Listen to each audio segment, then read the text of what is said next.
Does it drive you crazy when you hear politicians and talking heads refer to America as a democracy? If it does, I sympathize with you, and so do America's founders. Here's what James Madison, our fourth president, and the man they call the father of the Constitution, had to say about democracies. Democracies have ever been spectacles of turbulence and contention, have ever been found incompatible with personal security or the rights of property, and have in general been as short in their lives as they have been violent in their deaths. So despite what you have repeatedly heard, the purpose and the premise of the Constitution of the United States is the establishment of a Christian republic under God, not a democracy. Recently, there have been numerous complaints about how unfair the primary election system is regarding the popular vote, the caucus procedure, and the delegate count. Just like there are many checks limiting our president and commander-in-chief, understandably our founders provided numerous safeguards, such as the Electoral College, for the election of this powerful office.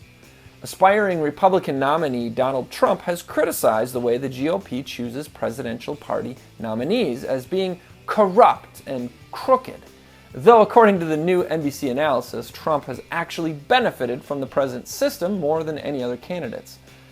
The current GOP frontrunner has also complained that the present system is not how a democracy is supposed to work. Well, the good news is that Trump is right. Our system is not how a democracy is supposed to work, because our system is not a democracy. We are a Christian republic governed by a constitution which is rooted in biblical law, and in this republic, law rules, not the majority. Nonetheless, Trump's emphasis on democratic fairness may prove compelling to voters.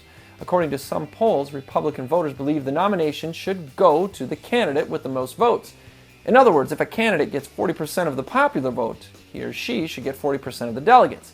But that's not how it works, because the primary election system has never been a pure democracy, where the number of the votes you get is transitioned into the exact number of delegates. In our American federalist system, the federal government has very limited powers given to it by the Constitution. The rest of the powers are reserved to the states respectively, or to the people. The political parties in each state, consisting of politicians who are elected by the people from that state, make most of the rules concerning their election process.